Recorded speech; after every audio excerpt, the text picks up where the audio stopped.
Afternoon all of you, welcome to my chemistry academy. I hope you are fine. तो आज हम यहाँ पे स्टार्ट करेंगे क्लास 10 की मैथ्स चैप्टर 3 एक्सरसाइज 3.2 के ऑल क्वेश्चन। एक्सरसाइज 3.2 में टोटल 3 क्वेश्चन है एंड उनके अलग अलग पार्ट है, ठीक है। एंड अगर आपने इस चैप्टर का इंट्रोडक्शन पार्ट नहीं देखा तो उसकी लिंक आपको डिस्क्रिप्शन बॉक्स में प्रोवाइड की गई है, उसको ज़रूर देख लेना। तो स्टार्ट करते हैं एक्सरसाइज 3.2। तो एक्सरसाइज 3.2 का फर्स्ट क्वेश्चन है, solve the following pair of linear equation by the substitution method. ठीक है, हम इंट्रोडक्शन पार्ट में बहुत अच्छे से डिस्कस कर चुके हैं कि सब्स्टिट्यूशन मेथड क्या होता है, कैसे इसको सॉल्व किया जाता है। एंड फिर भी अगर आपको कोई डाउट्स रह गए हैं तो इस एक्सरसाइज में वो सब क्लियर हो जाएगा, बस आपको वीडियो एंड तक जरूर देखनी है। तो सब्स्टिट्यूशन मेथड क्या होता है, दो इक्वेशन है हमारे पास इस चैप्टर में। जैसे हमने इससे पहले ग्राफिकल वाला सीखा था, उसमें भी दो इक्वेशन थी, वो हमने ग्राफिकल मेथड से सॉल्व करा था। इस एक्सरसाइज में भी आपको दो इक्वेशंस देखने को मिल रही होगी, ठीक है। एंड इनको हमें सब्स्टिट्यूशन से मेथड से सॉल्व करना है। सब्स्टिट्यूशन मेथड क्या होता है, जो भी आपके पास दोनों इक्वेशन है ना, पहली इक्वेशन दूसरी इक्वेशन, उसमें से आपको किसी भी एक इक्वेशन की किसी भी एक वेरिएबल की टोटली वैल्यू निकाल के सब्स्टिट्यूट करनी है सेकेंड इक्वेशन में। वहाँ से आपके पास एक वेरिएबल की वैल्यू निकल के आएगी और उसके हेल्प से आप दूसरे वेरिएबल की वैल्यू निकाल दोगे। वही तो करना है हमें, एक्स और वाई की वैल्यू तो निकालनी है ना, बस। तो ऐसे करते हैं सब्स्टिट्यूशन मेथड से। अब मैं आपको सॉल्व करके दिखाऊंगी तो बहुत अच्छे से आपको समझ आ जाएगा। ओके, सब्स्टिट्यूट करना जैसे मतलब किसी वैल्यू को सब्स्टिट्यूट किया जाता है, बस इसी तरीके से सिंपल है। देखो सबसे पहले आपके पास इस टाइप से यहाँ पे दिया हुआ है दो इक्वेशंस, एक को आपने यहाँ पे फर्स्ट इक्वेशन लेट करना है, एक को आपने सेकंड इक्वेशन लेट करना है। इतना करने के बाद आप इसको तो पूरे मेथड से सॉल्व करोगे। हम यहाँ पे क्या करेंगे, फ्रॉम इक्वेशन फर्स्ट, हम यहाँ पे इक्वेशन फर्स्ट लेंगे, यहाँ से x plus y is equal to 14। आप इक्वेशन सेकंड भी ले सकते हो, फर्स्ट भी ले सकते हो। पहला स्टेप क्या होगा, पहले कोई सी भी एक इक्वेशन लेनी है, स्टेप से लिख के इक्वेशन लेने के बाद या तो आप x की वैल्यू निकाल लो या तो y की वैल्यू निकाल लो। वैल्यू कैसे निकालनी है, जो भी मतलब अगर आप x की वैल्यू निकालोगे तो बाकी x के साथ जो भी टर्म होगी उसे हम इक्वल के उधर भेज देंगे, ठीक है। तो यहाँ पे सिर्फ सिंगल x है, तो यहाँ पे सॉरी सिंगल y है x के साथ, तो x की वैल्यू निकालेंगे तो y प्लस का इक्वल के उधर माइनस में चले जाएगा, तो 14 माइनस वाई हो जाएगा। ये निकल गया x की वैल्यू। इसको आप इक्वेशन थर्ड भी लाइक कर सकते हो और नहीं भी कर सकते हो। अब इतना करने के बाद अब हम क्या करेंगे, सब्स्टिट्यूट करेंगे इस x की वैल्यू को सेकंड वाली इक्वेशन में। तो यहाँ पे लिखना भी पड़ेगा हमें थोड़ा सा, put the value of x in equation second. अब देखो ऐसा हमने क्यों किया, अभी आपको क्लियर हो जाएगा। अब हम क्या करेंगे, x की वैल्यू को सेकंड इक्वेशन में पुट करेंगे। तो देखते हैं यहाँ पे सेकंड इक्वेशन हमारी है x minus y is equal to 4, यही है हमारी सेकंड इक्वेशन। अब हम यहाँ पे x की वैल्यू रखेंगे जो क्या है 14 माइनस वाई। x की जगह रखेंगे 14 माइनस वाई, फिर दूसरा माइनस वाई सेकंड इक्वेशन का है इज इक्वल टू में 4। ओके, हमने x की जगह क्या रखा 14 माइनस वाई रखा और ये माइनस एक्स यहाँ पे सेम आ गया इज इक्वल टू में 4। अब देखो 14 का तो 14 आएगा, माइनस माइनस का होता है प्लस, सिंबल आता है माइनस का, तो माइनस 1y और माइनस 1y कितना हो जाएगा माइनस 2y। 4 का 4 रहेगा इक्वल टू उधर। अब क्या करना है हमें, माइनस 2y में तो y की वैल्यू चाहिए, तो y के साथ जो कुछ भी है वो हम इक्वल करके भेज देंगे। तो minus 2y is equal to 4, 14 plus का है इक्वल बदल जाएगा तो माइनस हो जाएगा। ओके, तो माइनस 2y 14 में से 4 गया तो बचता है 10। बट यहाँ पे आपके पास देखना है जो ग्रेटर नंबर है वो माइनस का है, तो हमें 10 भी यहाँ पे माइनस का ही गिवन होगा, प्लस माइनस का माइनस और सिंबल ग्रेटर का। ओके, तो अब देखो माइनस से माइनस कट जाएगा, दोनों साइड है, हमें y की वैल्यू निकालना है, y इज इक्वल टू 10/2। तो 2 से अगर हम 10 को कट करेंगे तो 5 10 जाएगा, यानी कि y की जो हमें वैल्यू मिल रही है वो हमें 5 मिल रही है। इसको हम बड़े से ब्रैकेट में क्लोज कर देंगे। इतना करने के बाद अब देखो हमें एक वेरिएबल की वैल्यू यहाँ पे मिल गई। अब हम यहाँ पे क्या करेंगे, हमें x की भी वैल्यू चाहिए, तो आप ऐसा भी लिख सकते हो यहाँ पे कि put the value of y in equation, किसी में भी रख सकते हो, फर्स्ट सेकंड थर्ड, सबका आंसर सेम ही निकलेगा। तो मेरे ख्याल से यहाँ पे इजी ज्यादा थर्ड वाली इक्वेशन में रखेंगे तो जल्दी हमें वैल्यू निकाल के मिल जाएगी। तो हमने यहाँ पे y की वैल्यू थर्ड में पुट करी, तो देखो क्या निकलता है, x is equal to 14 minus y की जगह 5 रख देंगे और 14 में से 5 गया तो 9 बचता है, तो x और y की वैल्यू हमें यहाँ पे मिल गई। हम लिख सकते हैं x, y is equal to 5, 9 final answer. Simple था। सारे क्वेश्चन आपको इसी टाइप से करने हैं, जो सब्स्टिट्यूशन मेथड वाले होंगे सब आपको इस तरीके से करने हैं। सिंपल है। सबसे पहले हमारे पास दो इक्वेशन दी हुई होगी, सिंगल इक्वेशन आपको नहीं मिलेगी, दो इक्वेशन दी हुई होगी, उनमें से आपको एक इक्वेशन को इक्वेशन फर्स्ट लेट करना है, एक को इक्वेशन सेकंड लेट करना है। इतना करने के बाद आपको यहाँ पे एक इक्वेशन लेनी है, आप फर्स्ट भी ले सकते हो सेकंड भी ले सकते हो, कोई जरूरी नहीं है फर्स्ट ही लेनी है। ठीक है, तो हमने यहाँ पे पहली इक्वेशन से यहाँ पे एक वेरिएबल्स की वैल्यू निकाली, इसको हमने इक्वेशन थर्ड माना, नहीं भी मान सकते हो। इसके बाद हमने ये वैल्यू कहाँ पुट करी, सेकंड इक्वेशन में। ऐसा हमने क्यों करा, क्योंकि ऐसा करने से हमें एक वेरिएबल की वैल्यू मिल जाएगी जो कि हमें y की वैल्यू मिली, इसको पूरा सॉल्व करने में। ठीक है, इसके बाद y की वैल्यू हमने फिर इक्वेशन थर्ड में पुट करी और फिर हमें x भी मिल गया। कुल मिला के हमें x और y की वैल्यू निकाली है सब्स्टिट्यूशन मेथड से। सिंपल मेथड है, बाकी कुछ नहीं है, बस कैलकुलेशन प्लस माइनस है। ठीक है, तो आई होप आपको ये समझ में आ गया होगा। फटाफट से स्क्रीनशॉट ले लें, इसके बाद हम नेक्स्ट पार्ट इसका सॉल्व करेंगे। इसके बाद क्वेश्चन नंबर फर्स्ट का नेक्स्ट पार्ट है हमारे पास s minus T is equal to 3 s/3 plus t/2 is equal to 6। देखो कंफ्यूज होने की जरूरत नहीं है, पहली वाली इक्वेशन हमें इसके स्टैंडर्ड फॉर्म में मिल रखी है, लीनियर पेयर ऑफ इक्वेशन जो हमारे पास है, बट जो सेकंड वाली इक्वेशन है वो हमें यहाँ पे इसके स्टैंडर्ड फॉर्म में नहीं मिल रखी है। तो हम क्या करेंगे, इसको पहले इसके स्टैंडर्ड फॉर्म में लेके आएंगे। तो वो बहुत सिंपल होता है, इसको कैसे सॉल्व करेंगे हम, आप इसको रफली भी कर सकते हो और मैं आपको रफली करके दिखाती हूँ, फिर मैं डायरेक्ट यहाँ पे इक्वेशन लिखूंगी और कॉपी में भी दिखा सकते हो। तो यहाँ पे देखो s/3 plus t/2 is equal to 6। अब हम यहाँ पे इसको कैसे लीनियर बनाएंगे, इसकी डिनोमिनेटर सेम करेंगे, यानी कि एलसीएम लेंगे। तो 3 के साथ 2 का मल्टीप्लाई, 2 के साथ 3 का मल्टीप्लाई, तो यहाँ पे हो जाएगा 2s प्लस 3t और 2 3 जा 6 इज इक्वल टू 6। 6 यहाँ पे डिवाइड में है, इक्वल के अंदर भेजेंगे तो मल्टीप्लाई में चले जाएगा, तो 2s plus 3t is equal to 6 जा डायरेक्ट कर रही हूँ मैं 36।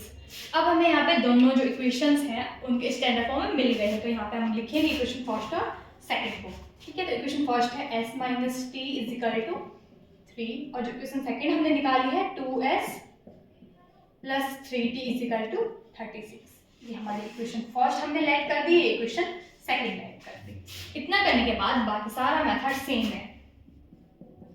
फ्रॉम इक्वेशन फर्स्ट ही लेते हैं, वहां पे इजी हो जाएगा। तो s minus T is equal to 3 हमें निकालनी है, s की वैल्यू t है, माइनस का इक्वल किधर हो जाएगा पॉजिटिव, इसको आप इक्वेशन थर्ड भी राइट कर सकते हो। अब हम यहाँ पे लिखेंगे put the value of s in equation second वाली इक्वेशन है उसमें हम s की वैल्यू को पुट करेंगे। तो देखते हैं, यहाँ पे सेकंड इक्वेशन है 2s plus 3t is equal to 36। अब हम यहाँ पे s की जगह पे वैल्यू रखेंगे, तो 2 का तो 2 आएगा, यहाँ पे s की वैल्यू क्या निकल के आई 3 प्लस t, तो यहाँ पे रखेंगे भाई 3 प्लस t, ब्रैकेट क्लोज कर देंगे, plus 3t is equal to में 36। अब इसको सॉल्व करते हैं, 2 है बाहर, ब्रैकेट के अंदर 2 का मल्टीप्लाई, तो 2 3 जा 6 प्लस 2 का मल्टीप्लाई t के साथ 2t हो जाएगा, plus 3t is equal to में 36।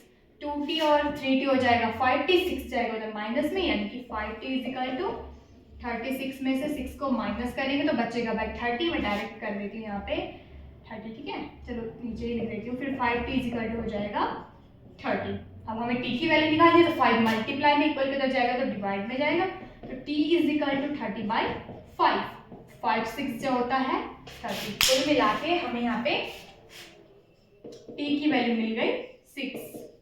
अब हमें यहाँ पे t की वैल्यू मिल चुकी है, अब हमें यहाँ पे s की वैल्यू भी निकालनी है, तो आप यहाँ पे लिख सकते हो put the value of t in equation third. Equation third में अगर हम यहाँ पे t की वैल्यू रखेंगे तो हमें s भी यहाँ पे मिल जाएगा। तो देखते हैं, इक्वेशन थर्ड है s is equal to t क्या है 3 प्लस t, t की वैल्यू कितनी है 6, तो s इज इक्वल टू 3 और 6 9। कुल मिला के हमें यहाँ पे दोनों की वैल्यू मिल गई है, s t is equal to हमें मिला है 9,6 और यही हमारा यहाँ पे फाइनल आंसर हो जाएगा। ठीक है, सिंपल था ये भी, बस आपको ये ध्यान रखना है कि इसको इसके स्टैंडर्ड फॉर्म में ला दें पहले, ऐसा भी हो जाएगा सॉल्व, आंसर गलत नहीं आएगा लेकिन फिर थोड़ा सा ज़्यादा अच्छा रहेगा जब आप इसकी स्टैंडर्ड फॉर्म में लिखा दोगे, ठीक है। तो फटाफट से यहाँ पे इसकी स्क्रीनशॉट ले लो, उसके बाद हम थर्ड पार्ट सॉल्व करेंगे। अब हमारे पास क्वेश्चन फर्स्ट का थर्ड पार्ट है, इसको देखते हैं यहाँ पे, जिसमें हमारे पास 3x minus y is equal to 3 और 9x minus 3y is equal to 9 है। इसमें हमारे पास सिंपल ही है ये, तो हम इसको सबसे पहले इक्वेशन फर्स्ट लेट करेंगे, इसको इक्वेशन सेकंड लेट करेंगे, जैसे हमने बाकी दोनों में क्वेश्चन में करा था अभी। इसके बाद हम, ये तो सिंपल इक्वेशन है, सीधे हम यहाँ पे लिख सकते हैं फ्रॉम इक्वेशन फर्स्ट ही लेते हैं यहाँ पे, तो ये हो जाएगा 3x minus y is equal to 3। अब देखो हमारे पास अभी हम y की वैल्यू निकालेंगे, क्यों? क्योंकि इजी हो जाएगा थोड़ा सा। तो y की वैल्यू निकालने के लिए हम यहाँ पे एक काम करते हैं, 3x का यहाँ पे 3x ही लिखते हैं, y को इक्वल के उधर भेज देते हैं, माइनस का है तो वो पॉजिटिव का चले जाएगा, और 3 है प्लस का इक्वल के इधर आएगा तो नेगेटिव में आएगा। तो यहाँ पे हम ऐसा लिख सकते हैं कि स्टेप कि 3 प्लस वाई, और इस 3 को इधर लाएंगे तो ये हो जाएगा 3x minus 3 is equal to y. तो y की हमने यहाँ पे वैल्यू निकाल दी है, इसको आप इक्वेशन थर्ड लेट कर सकते हो। इसके बाद लिखोगे put the value of equation third in equation second, या फिर ऐसा भी लिख सकते हो put the value of y in equation second. Okay, तो देखते हैं यहाँ पे y की जो वैल्यू है उसको रख के देखते हैं। तो इक्वेशन सेकंड हमारी है 9x का, तो 9x आएगा, और 3y का भी y इजिकल टू 9, y की जगह पे रखेंगे तो 9x माइनस 3, y की जगह पे क्या आएगा 3x minus 3 is equal to 9। Bracket के बाहर 3 है तो 3 का मल्टीप्लाई करेंगे 9x, तो 3 का मल्टीप्लाई 3 के साथ करेंगे तो ये हो जाएगा 9x, और 3 3 जा माइनस 9 प्लस हो जाएगा। हाँ, इस चीज को ध्यान रखना है यहाँ पे, माइनस 3 का मल्टीप्लाई जब हम प्लस 3x के साथ करेंगे तो तब तो माइनस 9x आएगा, बट माइनस 3 का मल्टीप्लाई माइनस 3 के साथ करेंगे तो 3 3 जा 9 और माइनस माइनस का प्लस सिंबल प्लस हो जाएगा, इस करने में 9। अब देखो यहाँ पे 9x माइनस 9x कट रहा है और 9 के बराबर 9 आ रहा है। जब ऐसी कंडीशन आती है कि वेरिएबल कट जा रहे हैं दोनों, मतलब y भी अब देखो यहाँ पे वेरिएबल की हमें वैल्यू नहीं मिल रही, वेरिएबल ही कट जा रहे हैं सीधे, x से x कैंसिल हो गया, अगर आप सब y वाली टर्म में निकालो तो y से y कैंसिल हो जाएगा, ठीक है। तो जब ऐसी कंडीशन आती है ना कि कांस्टेंट टर्म और कांस्टेंट मतलब इक्वल आ जाते हैं आपस में, जैसे 9 के साथ कोई सा भी वेरिएबल नहीं है, सिंगल 9 हमारे पास है, जब ये ऐसे इक्वल आते हैं तो इसका मतलब होता है जो हमारे पास क्वेश्चन है इसके मैनी सॉल्यूशन है। तो आप यहाँ पे लिख सकते हो पेयर ऑफ लीनियर इक्वेशन है इनफाइनाइट सॉल्यूशन, ठीक है, और इतना ही यहाँ पे क्लोज हो जाएगा। तो यहाँ पे आप लिख सकते हो पेयर ऑफ लीनियर इक्वेशन है इनफाइनाइट सॉल्यूशन, और क्वेश्चन खत्म। फटाफट से स्क्रीनशॉट ले लो, इसके बाद हम नेक्स्ट करेंगे। इसके बाद क्वेश्चन ऑफ फर्स्ट का जो फोर्थ पार्ट है थोड़ा सा डिफरेंट है। डिफरेंट ये है कि यहाँ पे हमें पॉइंट में गिवन है, और हमें पता है कि पॉइंट में जब हमारे पास कोई भी चीज़ होती हो तो थोड़ा कैलकुलेशन के लिए मुश्किल होती है। तो इसको इजी बनाने के लिए हम यहाँ पे क्या करेंगे, कुछ नहीं करेंगे, दोनों इक्वेशन में ज़्यादा का फर्क नहीं है, बस पॉइंट है और एक नंबर है ओनली। तो अगर हम यहाँ पे 10 का मल्टीप्लाई कर देते हैं दोनों इक्वेशंस में ना, तो हमारे पास कहानी कुछ और ही हो जाएगी, मतलब ईजी हो जाएगी। तो हम यहाँ पे ऐसे करेंगे, ठीक है। सॉल्व में हम यहाँ पे लिखेंगे मल्टीप्लाई 10 बोथ इक्वेशन, ओके। 10 का मल्टीप्लाई करेंगे दोनों इक्वेशंस के साथ तो क्या हो जाएगा 0.2x, इस टाइप से आपको मल्टीप्लाई करना है, 0.3y इजिकल टू 1.3 और 0.4x plus 0.5y is equal to 2.3। ऐसा ब्रैकेट लगाना है ना दोनों इक्वेशंस पे और मल्टीप्लाई कर देना है 10 का, नीचे भी मल्टीप्लाई 10 का। आप देखना जो पहले वाली इक्वेशन होगी वो हमारी क्या बन जाएगी, वो बन जाएगी हमारी 2x plus 3y is equal to 13, और नीचे वाली बन जाएगी 4x plus 5y is equal to 23। Simple था, बहुत ज़्यादा सिंपल था, कुछ नहीं करना। 10 का मल्टीप्लाई करा और पॉइंट एक नंबर आगे चले गए, बस कुछ नहीं। जैसे इसको इक्वेशन फर्स्ट बना दिया, इसको इक्वेशन सेकंड बना दिया, अब बाकी तो सारे सेम। अब क्या करेंगे हम यहाँ पे फ्रॉम इक्वेशन फर्स्ट ही ले लेते हैं। चलो हमारे पास इक्वेशन फर्स्ट है 2x plus 3y is equal to 13। यहाँ पे फटाफट से x की वैल्यू निकालते हैं। 2x प्लस का है 3y माइनस में चले जाएगा इक्वल के इधर माइनस 3y। अब देखो 2 मल्टीप्लाई में इक्वल के इधर भेजेंगे तो डिवाइड में चले जाएगा, तो ये हो जाएगा भाई 13 माइनस 3y बाई 2। इसको आप इक्वेशन थर्ड लेट कर सकते हो। इसके बाद लिखेंगे put the value of x in equation second. Equation second में हम यहाँ पे x की वैल्यू रखेंगे। इक्वेशन सेकंड है 4x, अभी मैं डायरेक्ट रख दी हूँ। x की जगह आएगा 13 माइनस 3y अपॉन में 2, फिर bracket close plus 5y is equal to में 23। इसको फटाफट से सॉल्व करते हैं। चलो 2 को अगर बाहर ला देंगे तो 2 2 जो हो जाएगा 4, और 2 का मल्टीप्लाई अंदर करेंगे तो 13 2 जो हो जाएगा 26 माइनस 2 3 जो 6y plus 5y is equal to 23। ठीक है, 23 चले जाएगा इक्वल के उधर, तो वो चले जाएगा नेगेटिव होके। ठीक है, यहीं पे कर देते हैं स्टेप को। देखो 6y 5y माइनस प्लस का माइनस सिंबल ग्रेटर का, तो यहाँ पे तो बचेगा ओनली माइनस y।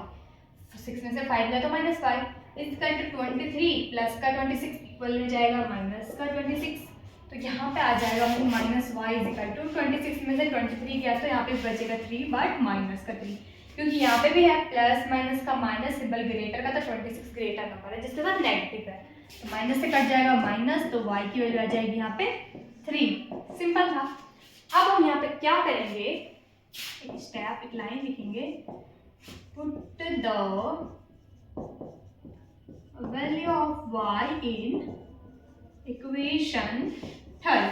तो यहाँ से हमें x की वैल्यू मिल जाएगी, तो y की वैल्यू रखेंगे तो यहाँ पे आ जाएगा x is equal to 13 minus 3 multiply y की वैल्यू है 3 ऑन में 2, तो x is equal to 13 minus 3 3 जो 9 अपॉन में 2, 13 में से 9 गया तो बचता है भाई 4 बाई 2, 2 2 जो 4, यानी कि x की वैल्यू आ जाएगी यहाँ पे 2, और ये हमारा हो गया खत्म, दोनों आंसर निकल गए।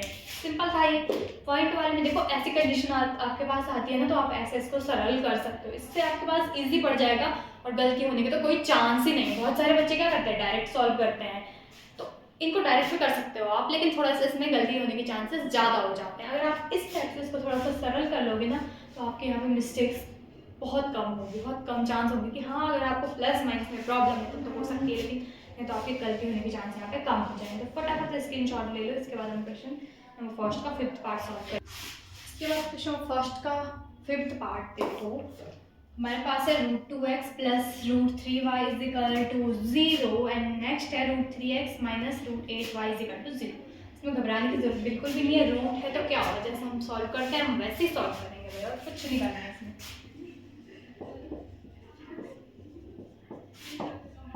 जैसे हम अभी तक कर रहे थे from equation first, equation first को लेते हैं यहाँ पे।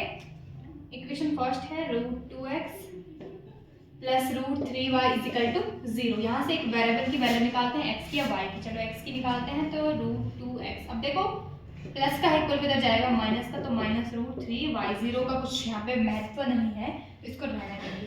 x की वैल्यू निकालेंगे तो मल्टीप्लाई में है √2 इक्वल के डिवाइड में चले जाएगा, तो √3 बाय √2y। इसको आप इक्वेशन थर्ड भी ऐड कर सकते हो, वैसे इसकी जरूरत नहीं पड़ने वाली है। ठीक है, अब यहाँ पे हम लिखेंगे put the value of equation, चलो ऐसे लिखते हैं यहाँ पे, put the value of x, put the value of x in equation second. Equation second में x की वैल्यू रखेंगे, तो ये हमारा है √3 मल्टीप्लाई x की वैल्यू है माइनस √3 बाई √2y, ये है हमारा, एंड फिर माइनस √8y और इज इक्वल टू में 0। ऐसे तो है हमारे, ठीक है, इस रूट को हम सही कर देते हैं थोड़ा सा, √2 स्टेप से भी रख सकते हैं इसको मल्टीप्लाई। अब देखो भाई यहाँ पे √3 का मल्टीप्लाई अंदर करोगे तो रूट से रूट हो जाएगा कैंसिल, और यहाँ पे बचेगा ओनली -3 एंड √2y और फिर -8y इज इक्वल टू 0। यहाँ पे देखो हम यहाँ पे डिनोमिनेटर सेम करेंगे तो 1 आएगा नीचे, मल्टीप्लाई √2 करेंगे और √2 के साथ 1 का मल्टीप्लाई करेंगे, तो आ जाएगा -3y और आ जाएगा -16 √16 y अपॉन में √2 इज इक्वल टू में 0। अब √16 की वैल्यू क्या होती है, 4 होती है, तो ये आ जाएगा -3y और -4y और अपॉन में √2, तो 0 के साथ चले जाएगा, मल्टीप्लाई होकर वो भी 0 हो जाएगा। अब देखो √3y और -√4, माइनस माइनस का प्लस सिंबल माइनस का ही आता है, तो -7y, क्योंकि 3 और 4 7 होता है, इसका तो 0 y की वैल्यू निकालेंगे तो 0 का डिवाइड 7 से करोगे तो सब क्या हो जाएगा, 0 आ जाएगा। तो यहाँ पे हमें वैल्यू मिल जाएगी y की 0। ठीक है, अब हम x की वैल्यू निकालेंगे, तो अगर हम यहाँ पे लिखेंगे put the value of y in equation third, तो देखते हैं x इज इक्वल टू क्या था, -√3/√2, y की जगह 0 रखेंगे तो सब 0 हो जाएगा, x इज इक्वल टू 0। तो y की वैल्यू भी 0 आ रही है, x की वैल्यू भी 0 आ रही है। सिंपल है, बस कैलकुलेशन अगर आपको ध्यान रखने दें, दोनों वेरिएबल्स की वैल्यू 0 आ रही है। तो यहाँ पे होता क्या है, हमारे पास जो क्वेश्चन थर्ड था, फर्स्ट का थर्ड पार्ट और क्वेश्चन नंबर थर्ड का जो फिफ्थ पार्ट है, दोनों ही इंपॉर्टेंट है, पूछे जाते हैं। थर्ड वाले पार्ट में हमारे पास आया था इनफाइनाइट सॉल्यूशन, लेकिन अगर इस टाइप की कंडीशन आती है कि दोनों वेरिएबल्स की वैल्यू आपके पास 0 0 आ रही है, x की भी 0 y की भी 0, तो इसका मतलब इस जो इक्वेशंस है, इन इक्वेशंस का कोई सॉल्यूशन नहीं है, यानी कि ये पैरेलल इक्वेशंस हैं। आप यहाँ पे लिख सकते हो नो सॉल्यूशंस, नो सॉल्यूशन। ठीक है, तो ये जो इस टाइप की कंडीशन आती है, तो इसका मतलब होता है कि उन इक्वेशंस का नो सॉल्यूशन। तो ये इंपॉर्टेंट क्वेश्चन है, ये वाला भी और थर्ड वाला भी, तो आप इन दोनों को अच्छे से तैयार करना। फटाफट से स्क्रीनशॉट ले लो, इसके बाद हम लास्ट पार्ट सॉल्व करेंगे। इसके बाद क्वेश्चन नंबर फर्स्ट का लास्ट पार्ट हमारे पास यहाँ पे है 3x/2 - 5y/3 is equal to -2 and x/3 + y/2 is equal to 13/6। यहाँ पे भी कंफ्यूज होने की ज़रूरत नहीं है, बस हमारे पास ये इक्वेशन फ्रैक्शन में दे रखी है एंड इनको पहले हम इसके स्टैंडर्ड फॉर्म में लेके आएंगे, इसके बाद इसको सॉल्व करेंगे। सबसे पहले हम यहाँ पे सॉल्यूशन में लिखेंगे, इक्वेशन फर्स्ट को लेंगे, यहाँ पे इसको आप साइड में भी सॉल्व कर सकते हो। तो मैं डायरेक्ट क्या करती हूँ, रफ पे सॉल्व करती हूँ, फिर डायरेक्ट यहाँ पे इक्वेशन लिखूंगी।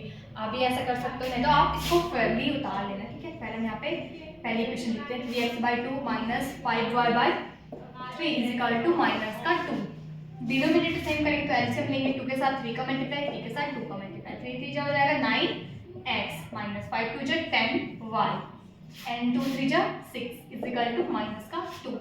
6 डिवाइड में है, इक्वल की तरह माइनस में जाएगा, तो 9x - 10y is equal to में 6 2 12, तो माइनस का 12 क्योंकि साइड 2 के साथ माइनस भी है। तो पहली हमारी इक्वेशन यहाँ पे निकल के आई है, हम उसको लिखते हैं यहाँ पे 9x - 10y is equal to में -12।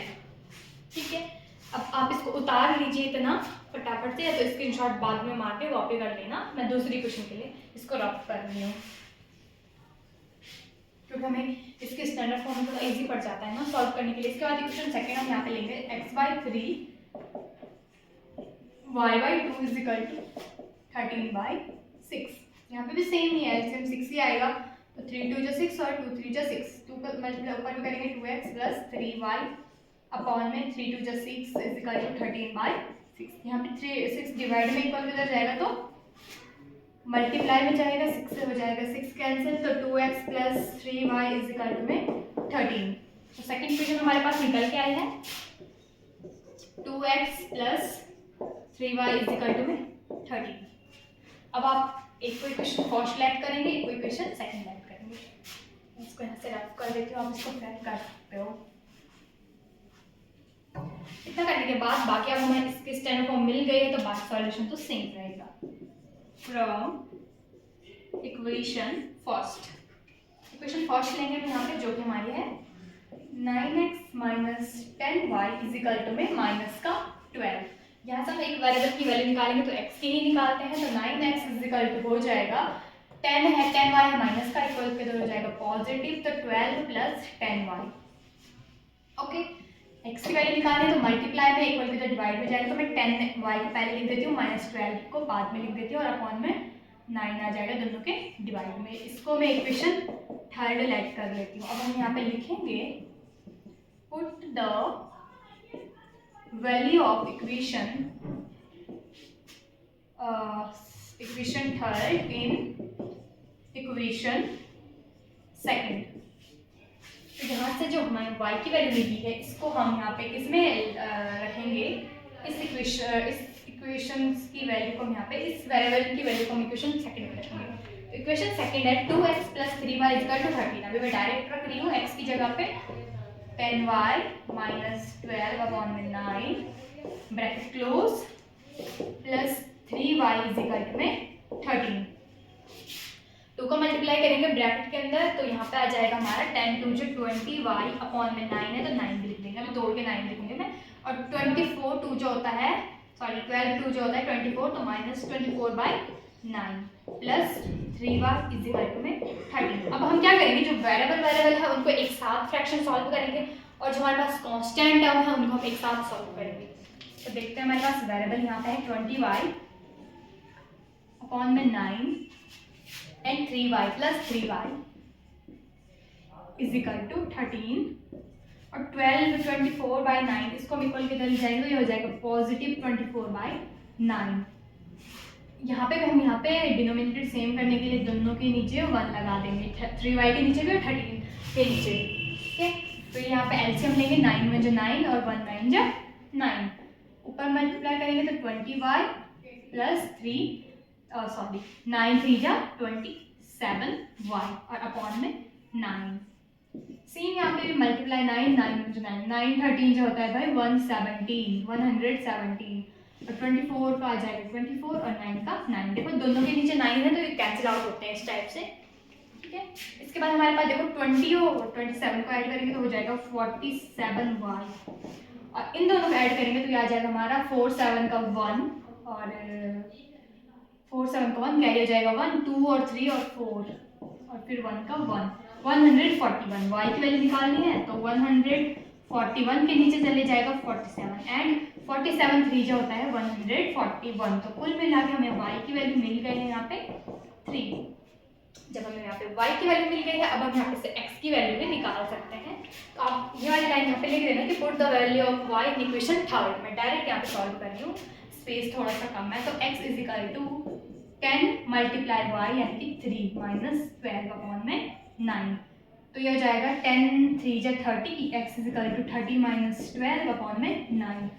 30 में से 12 गया तो 18 बचता है 18/9 एंड x की वैल्यू हो जाएगी 18 9 2 जो 18 होता है तो x की वैल्यू 2 आ जाएगी एंड y की वैल्यू 3 आ गई थी हमारी। तो इस टाइप से x और y की वैल्यू हमें मिल गई है और सिंपल था क्वेश्चन से, बस हमें इसकी स्टैंडर्ड फॉर्म में लेके आना था, बाकी तो मेथड तो पूरा वही है। फटाफट से स्क्रीनशॉट ले लो, इसके बाद हम क्वेश्चन नंबर सेकंड सॉल्व करेंगे। ओके, तो क्वेश्चन नंबर सेकंड में हमारे पास यहाँ पे क्या बोला गया है, 2 इक्वेशंस है, उनको पहले आपको सॉल्व करना है। दोनों इक्वेशंस से जो वेरिएबल्स की वैल्यू निकलेगी यानी कि x और y की जो वैल्यू निकलेगी उससे हमें यहाँ पे थर्ड इक्वेशन में रखना है, वहाँ से हमें एक और वेरिएबल्स यानी कि m जो हमें यहाँ पे दे रखा है उसकी वैल्यू निकालनी है। सिंपल है, सब्स्टिट्यूशन मेथड से सॉल्व करना है। सबसे पहले आपके पास दिया है solve 2x + 3y = 11 and 2x - 4y = -24 and hence find the value of m for which y = mx + 3। सबसे पहले इसको सॉल्व करने के लिए दोनों इक्वेशंस को लिखेंगे 2x + 3y = 11। सेकंड इक्वेशन को भी लिखते हैं 2x - 4y = -24। एक को आपको इक्वेशन फर्स्ट लेट करना है, एक को इक्वेशन सेकंड लेट करना है। ठीक है, हाँ ये आपके पास इक्वेशन। अब हमें यहाँ पे क्या करना है, लिखेंगे from equation first. Equation first है हमारे पास 2x + 3y = 11। यहाँ से आप x की वैल्यू निकालो तो 2x = 3x 3y हम प्लस का इक्वल करना चले जाएगा माइनस का, तो 11 - 3y। x की निकालेंगे तो x = 11 - 3y अपॉन में आ जाएगा 2 डिवाइड में, मल्टीप्लाई में था डिवाइड में। इसको आप इक्वेशन थर्ड भी लेट कर सकते हो। अब हम यहाँ पे लिखेंगे put the value of x in equation second। अब हम यहाँ पे x की वैल्यू इक्वेशन सेकंड में यहाँ पे रखेंगे। ठीक है, तो इक्वेशन सेकंड हमारी है 2x - 4y = -24। 2 का तो 2 आएगा, x की वैल्यू रखते हैं 11 माइनस 3y अपॉन में 2 bracket close minus 4y is equal to minus 24। अब देखो 2 का मल्टीप्लाई नहीं, 2 से 2 कट गया, इसका मल्टीप्लाई करने की जरूरत नहीं है, 2 से 2 cancel, 11 minus 3y minus 4y is equal to minus 24।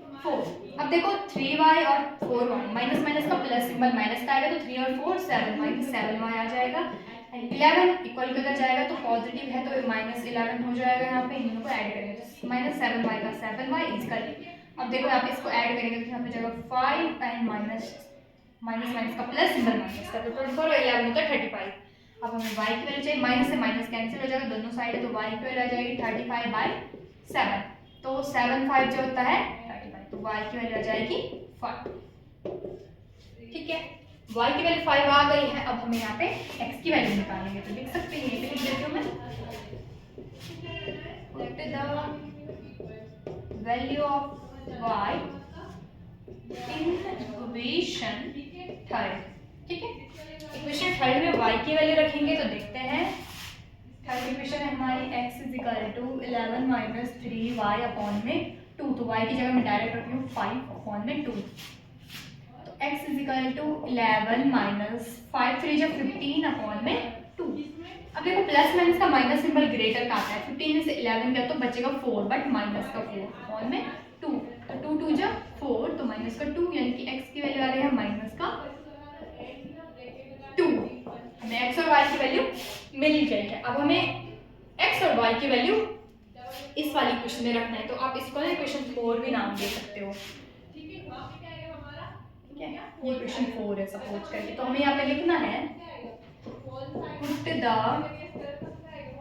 Value of x and y in equation 4। अब फोर्थ में हम वैल्यू रखेंगे तो देखो y की वैल्यू है 5, चलो y इज इक्वल टू पहले mx प्लस 3 लिख लेती हूँ मैं, y की वैल्यू 5 तो 5 की जगह 5 आएगा, m का m आएगा मल्टीप्लाई 2 की x की वैल्यू -2 है तो -2 का -2 3 का 3 आएगा। अब देखते हैं यहाँ पे तो 5 है, 5 का 5 इज इक्वल टू -2m और +3 इक्वल किधर जाएगा तो माइनस का आएगा यानी कि 5 - 3 इज इक्वल टू माइनस का 2m एंड 5 में से 2 गया तो बचता है 2 इज इक्वल टू माइनस का 2m, मल्टीप्लाई में है माइनस का 2 इक्वल में आएगा डिवाइड है तो 2/-2 इज इक्वल टू m। तो इसको आगे सॉल्व करेंगे 2 1 जा 2 यानी कि माइनस का 1m, तो m की जो वैल्यू है वो निकल के आ गई हमारी माइनस का 1। क्वेश्चन खत्म, सिंपल था। सबसे पहले हमने यहाँ पे दोनों वेरिएबल्स की वैल्यू निकाली, दोनों वेरिएबल्स की वैल्यू निकालने के बाद जो हमारे पास पूछा गया है उसमें हमने दोनों वेरिएबल्स की वैल्यू रख के m की वैल्यू निकाल दी जो कि हमारी माइनस की 1 आ गई है। क्वेश्चन खत्म, फटाफट से स्क्रीनशॉट ले लिया, उसके बाद हम क्वेश्चन नंबर थर्ड सॉल्व करेंगे। ठीक है, उसके बाद क्वेश्चन नंबर जो थर्ड है इसमें टोटल हमारे पास 6 पार्ट है। ठीक है, तो एक एक करके मैं यहाँ पे सारे समझते हैं, थोड़ा सा डिफरेंट है और इम्पॉर्टेंट है, इसके ज़्यादा क्वेश्चन पूछे जाते हैं। क्वेश्चन नंबर थर्ड में बोला गया है कि from the pair of linear equation for the following problems and find the solution bye substitution method. हमारे पास क्वेश्चन में बोला गया है कि जो भी आपके पास प्रॉब्लम दी गई है उनको पहले सॉल्व आउट करो, यानी कि जो भी हमारे पास यहाँ पे अभी थ्योरी दी होगी ना लिख के उनसे हमें इक्वेशन बनानी है और उसके बाद जो इक्वेशन बनेगी उनको हमें सब्स्टिट्यूशन मेथड से सॉल्व करना है। अब आपको इक्वेशन बनानी आनी चाहिए, ज़्यादा मुश्किल नहीं है, बहुत सरल है, बस थोड़ा सा आपको यहाँ पे ध्यान रखना है। देखो अब देखो क्वेश्चन में आते हैं। ठीक है, इक्वेशन कैसे बनाना है, तो क्वेश्चन ऑफ थर्ड का फर्स्ट पार्ट है the difference between 2 number is 26 and 1 number is 3 time the other, find that. हमारे पास कोई दो नंबर के बारे में बोला गया है कि इन दोनों नंबर्स का जो डिफरेंस है, जो सब्स्टिट्यूशन है, ठीक है, जो माइनस है वो 26 है एंड जो एक नंबर है वो दूसरे नंबर से 3 गुना है, 3 टाइम्स है उसके। ठीक है, तो हमें वो दोनों नंबर फाइंड करने हैं। आखिर वो ऐसे नंबर हो क्या सकते हैं जिनका डिफरेंस तो 26 है और एक नंबर दूसरे नंबर का 3 टाइम है, तो वो दोनों नंबर होंगे क्या। अब जो भी हमें ये कंडीशन आती है ना कि वो नंबर्स होंगे क्या या फिर वो चीज़ होगी क्या, तो हम उसको लेट करते हैं हमेशा। ठीक है, तो जो भी हमारे पास यहाँ पे हमें निकालना होता है वही हम लेट करते हैं। मैं कई बार बोल चुकी है, तो हम यहाँ पे लिखेंगे कि अच्छे से लिखती हूँ, let the first number be x and second number be y. हमने यहाँ पे लेट करा कि let the first number be x, second number be y. ये आपको हर क्वेश्चन में करना पड़ेगा जो भी आपके पास इक्वेशन बनाने के लिए दिया गया होगा। कहीं पे आप नंबर सिलेक्ट करोगे, कहीं पे आप किसी का प्राइस सिलेक्ट करोगे, कहीं पे कुछ अभी अलग अलग कंडीशन आई तो आपको अच्छे से क्लियर हो जाएगा। तो देखो सबसे पहले हमारे पास था the difference between two numbers 26 and one number 3 times other numbers. ठीक है, तो हमें वो नंबर फाइंड करना है। तो हमने वो नंबर, एक नंबर को हमने x मान लिया, दूसरे नंबर को हमने y मान लिया। अब कंडीशन के अकॉर्डिंग इन दोनों नंबर्स को जो डिफरेंस है, जो सम है वो क्या है 26। तो x माइनस वाई अगर हम करेंगे, सपोज बड़ा नंबर x है तो x माइनस वाई हमारा आएगा 26। पहली इक्वेशन बन गई। ठीक है, इसके बाद बोला गया है कि जो एक नंबर है वो दूसरे नंबर का क्या है 3 टाइम है। तो सपोज x ग्रेटर है तो x is equal to 3y कर सकते हैं। अरे सपोज अगर x की वैल्यू 18 है ना, तो हमें y की निकालनी है सपोज। तो अगर हम क्या करते हैं यहाँ पे 6 का मल्टीप्लाई करते हैं 3 के साथ। सपोज y की वैल्यू 6 है और x की वैल्यू 18 है, तो 3 टाइम्स का मतलब 6 का मल्टीप्लाई 3 के साथ करेंगे तब जाके इक्वल आएगा। वही हमने यहाँ पे करा है। ठीक है, मैं बहुत बार आपको ये समझा चुकी हूँ कि इसमें बच्चे बहुत कंफ्यूज होते हैं कि ये इसका 2 टाइम है तो ले लेते हैं। अब सपोज हमने यहाँ पे ग्रेटर नंबर x से ले रखा है, तो सिंपल सी बात है जब x की वैल्यू होगी वो बड़ी होगी, y की कम होगी, तो कम वाले के साथ अगर हम 3 का मल्टीप्लाई करेंगे तो ये दोनों बराबर आ जाएंगे। सिंपल सी बात है। तो ये इक्वेशन फर्स्ट ले लेते हैं, ये इक्वेशन सेकंड ले लेते हैं। फर्स्ट वाली तो सिंपल थी, सेकंड वाली भी सिंपल थी। अब हम यहाँ पे क्या करेंगे, यहाँ पे तो हमारे पास बहुत इजी है, सब्स्टिट्यूशन मेथड सॉल्व करना है। तो हम यहाँ पे लिखेंगे put the value of x, या फिर हाँ वैल्यू ऑफ x भी यहाँ पे है ना, value of x in equation first. बहुत सिंपल है, हमें यहाँ पे x की सीधी सीधी वैल्यू मिल रखी है। अगर हम x की वैल्यू इक्वेशन फर्स्ट में पुट कर देंगे तो हमें यहाँ पे आंसर मिल जाएगा। तो यहाँ पे देखो x minus y equal to 26, ये हमारे पास इक्वेशन फर्स्ट है। x की जगह हम रखेंगे भाई यहाँ पे 3y, तो 3y minus y equal to 26। 3y में से y गया तो 2y इज इक्वल टू 26। हमें y की वैल्यू निकालनी है, 2 मल्टीप्लाई में इक्वल के चले जाएगा डिवाइड में, तो ये आ जाएगा भाई 13। तो y की वैल्यू हमारी आ गई है 13। और y की वैल्यू अगर हम यहाँ पे इक्वेशन फर्स्ट सेकंड में रखेंगे, यहाँ पे लिखेंगे put the value of y in equation second, तो हमें x मिल जाएगा। तो देखते हैं x की वैल्यू, तो x is equal to 3 multiply में 13, तो x इज इक्वल टू 13 3 जो होता है भाई 39। x कॉमा y, या फिर ऐसा भी लिख सकते हो, तो x की वैल्यू हमें 13 मिल गया। तो हम यहाँ पे लिखेंगे आंसर में, हम लिखेंगे first number is equal to 39 and second number is equal to 13 and answer खत्म। सिंपल था, बस आपको यहाँ पे क्वेश्चन पढ़ना है ढंग से। जो भी फाइंड करने के लिए दिया होता है वही हम लेट करते हैं। तो हमने यहाँ पे जो फाइंड करने के लिए दिया था वही हमने लेट करा, एक नंबर को x एक नंबर को y, बाकी तो क्वेश्चन के अकॉर्डिंग चलना है। नंबर्स का डिफरेंट 26 है तो नंबर्स का डिफरेंट 26 करा, इक्वेशन फर्स्ट बन गई। सेकंड बोला था कि एक नंबर दूसरे नंबर का 3 टाइम्स है तो एक नंबर दूसरे टाइम का 3 टाइम लिया, सेकंड इक्वेशन बन गई। दोनों को हमने सब्स्टिट्यूशन मेथड सॉल्व करा और आंसर निकल गया। बस इतना ही तो करना था इसमें। अब फटाफट से स्क्रीनशॉट ले लो, इसके बाद हम सेकंड समझेंगे। इसके बाद क्वेश्चन नंबर 3 का हमारे पास जो सेकंड पार्ट है ये भी बहुत इंपॉर्टेंट है, एग्जाम में पूछा जाता है। इसमें हमारे पास सप्लीमेंट्री एंगल के बारे में सबसे पहले आपको सप्लीमेंट्री एंगल पता होना चाहिए। सप्लीमेंट्री एंगल क्या होता है कि जब हमारे पास कोई दो एंगल है उनका सम 180 हो तो वो सप्लीमेंट्री एंगल होता है। सिंपल है, ठीक है। इस कॉन्सेप्ट को आप ध्यान रखना। तो क्वेश्चन में बोला गया कि the larger of to supplementary angle, I think मैंने यहाँ पे क्वेश्चन भूल गया बीच से लिखना, अच्छा नहीं सही है। The larger of two supplementary angles exist, the smaller by 18 degree find them। यहाँ पे बोला गया है कि दो एंगल्स हमारे पास, ठीक है, वो दोनों सप्लीमेंट्री एंगल हैं एंड अगर हम उनका डिफरेंस करेंगे तो वो 18 आएगा, ठीक है। मतलब बड़े में से अगर छोटे को हम माइनस करेंगे तो उसका जो डिफरेंस है वो 18 हमें गिवन होगा। तो हमें यहाँ पे दोनों एंगल्स को फाइंड करना है। तो मैंने क्या बोला था, जो भी हमारे पास फाइंड करना होता है उसी को हम लेट करते हैं। तो सॉल्यूशन में हम यहाँ पे क्या लिखेंगे, सॉल्यूशन में लिखेंगे let the larger angle be x and smaller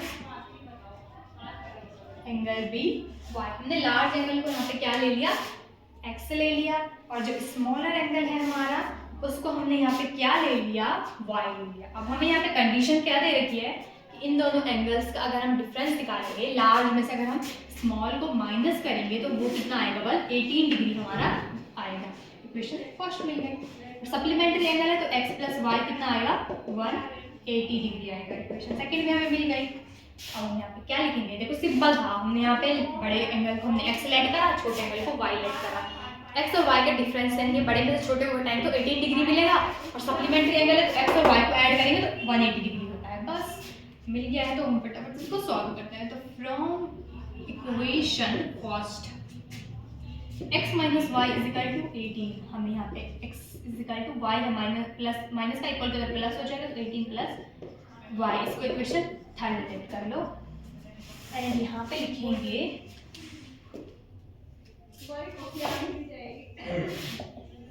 put the value of x in equation second। Equation second में अगर हम x की वैल्यू रखेंगे तो हमें यहाँ पे y की वैल्यू मिल जाएगी। तो x की वैल्यू रख डायरेक्ट रख देती हूँ मैंने, तो जो हमारी है 18 प्लस वाई, और फिर यहाँ पे plus y is equal to है 180 degree.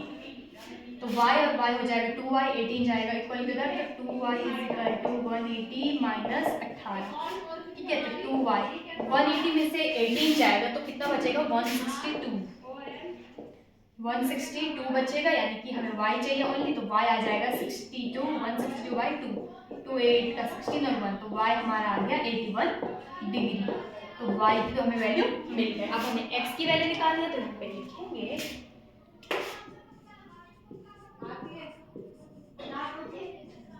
put the value of y in equation third वाली इक्वेशन में अगर हम y की वैल्यू रखेंगे तो हमें यहाँ पे x मिल जाएगा। तो देखते हैं x is equal to 18 plus 81, x is equal to 99, 18 और 81 होता है 99 डिग्री। तो हमें x भी मिल गया और y भी मिल गया। तो हम यहाँ पे लिख सकते हैं larger angle B 99 degree and smaller angle B 81 degree. और क्वेश्चन खत्म। ये हमारा फाइनल आंसर है। सिंपल था, हमने बस आपको इक्वेशन बना लिया आपने, तब उसके बाद तो सॉल्यूशन बहुत इजी है। फटाफट से स्क्रीनशॉट ले लो। उसके बाद हम यहाँ पे क्वेश्चन नंबर 3 का थर्ड पार्ट सॉल्व करेंगे। इसके बाद क्वेश्चन नंबर 3 का जो थर्ड पार्ट है, इसमें हमारे पास क्या बोला गया है, मैं बुक से पढ़ रही हूँ, आपके पास बुक अवेलेबल होगी, आप उससे देख लो। ठीक है, इसमें बोला गया है कि the coach of a cricket team buy 7 bats and 6 balls for 3,800. Let us she buy 3 bats and 5 balls for 1,750. Find the cost of each bat and each ball.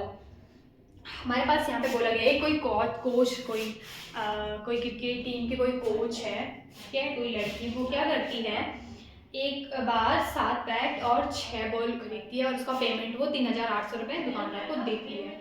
इसके बाद नेक्स्ट वो फिर से 3 बैट एंड 5 बॉल खरीदती है और 1,750 रुपये दुकानदार को देती है। तो हमें यहाँ पे बताना है कि एक बॉल का और एक बैट का प्राइस कितना होगा। तो सिंपल है, यहाँ पे सॉल्यूशन में जो भी हमें पूछा जाता है वही हम यहाँ पे लेट करते हैं। तो सॉल्व में हम क्या करेंगे, लिखेंगे let the cost of one bat is equal to, या फिर one bat be x rupees and the cost of one ball be y rupees। हमने यहाँ पे लेट कर दिया कि एक बैट का जो प्राइस है वो x रुपीज़ है और एक बॉल का जो प्राइस है वो y रुपीज़ है। कंडीशन क्या है, अगर उसने 7 बैट और 6 बॉल खरीदी, 7 बैट यानी कि 7x plus 6y is equal to, payment करा उसने 3,800 उसने पेमेंट करा। और सेकेंड टाइम उसने क्या करा, सेकेंड टाइम उसने 3 बैट और 5 ball, 3x 5y is equal to 1750 steps. अब आपको यहाँ पे समझ में नहीं आया अगर कि हमने यहाँ पे ऐसे क्यों करा। देखो एक बैट का प्राइस x रुपए है, अगर हमें 7 बैट का प्राइस निकालना हो, 7 का अगर सपोज एक बैट का जो प्राइस है वो 100 रुपए है, तो 7 का कितना जाएगा मल्टीप्लाई 7 करेंगे, तो वही हमने यहाँ पे करा है। सेम कंडीशन, अगर एक बॉल 10 रुपए की है तो मल्टीप्लाई करेंगे 6 से, तो 6 बॉल का प्राइस निकल जाएगा। और अगर मैं इन दोनों को ऐड करती हूँ तो वो टोटल जो हम दुकानदार को पेमेंट करा वो निकल जाएगा। बस इसलिए हमने इसको यहाँ पे ऐसे ऐसे कराया है कंडीशन में। अब आपको एक को इक्वेशन फर्स्ट लेट कर देना है, एक को इक्वेशन सेकंड लेट कर देना है। बस इनको सब्स्टिट्यूशन मेथड से सॉल्व करना है, तो लिखेंगे फ्रॉम इक्वेशन फर्स्ट हमारे पास है 7x plus 6y is equal to 3800, 7x is equal to 3800 minus 6y positive equal to the negative चले जाएगा। x की वैल्यू निकालनी है 3800 minus 6y अपॉन में 7, इक्वेशन थर्ड। क्या करेंगे यहाँ पे, लिखेंगे यहाँ पे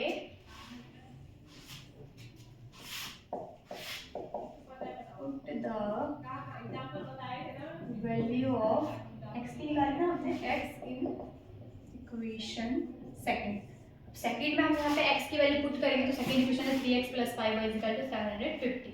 डायरेक्ट रख रही हूँ मैं x की वैल्यू, तो ये हो जाएगा 3x की वैल्यू थी 3800 माइनस 6y अपॉन में 7 ब्रैकेट क्लोज प्लस 5y और इज इक्वल टू 1750। ये हमारी सेकंड इक्वेशन है। फटाफट से इसको सॉल्व करते हैं, बहुत लंबा कैलकुलेशन है, ठीक है। तो 3 0 आ जाएगा यहाँ पे 0, फिर 3 0 का 0, 3 8 24 का 4 कैरी हो जाएगा 2, 3 3 9 और ये 11 अपॉन में 7 भी है। फिर माइनस 2 0 ज़्यादा ऊपर चली गई है, फिर है माइनस 3 6 हो जाएगा 18 y अपॉन में 7 प्लस 5y आएगा यहाँ पे 5y इज इक्वल टू 17 का 17। अब हमें यहाँ पे जो वेरिएबल्स है उनको साथ में ऐड करना है, जो वेरिएबल्स नहीं है उनको साथ में सॉल्व करना है। तो यहाँ पे इसको हम ले जाएंगे इक्वल क्या होगा, तो ये हो जाएगा माइनस 18y अपॉन में 7 plus 5y is equal to 1750 minus 11,400 upon 7, ठीक है। प्लस का तो इक्वल में तो माइनस का चलेगा। फटाफट से इनके डिनोमिनेटर सेम करके एलसीएम लेने हैं, तो 7 से मल्टीप्लाई 7 से मल्टीप्लाई 7 1 से मल्टीप्लाई 1 से मल्टीप्लाई, तो माइनस 18y का माइनस 18y प्लस 5 7 जो होता है 35y अपॉन में 7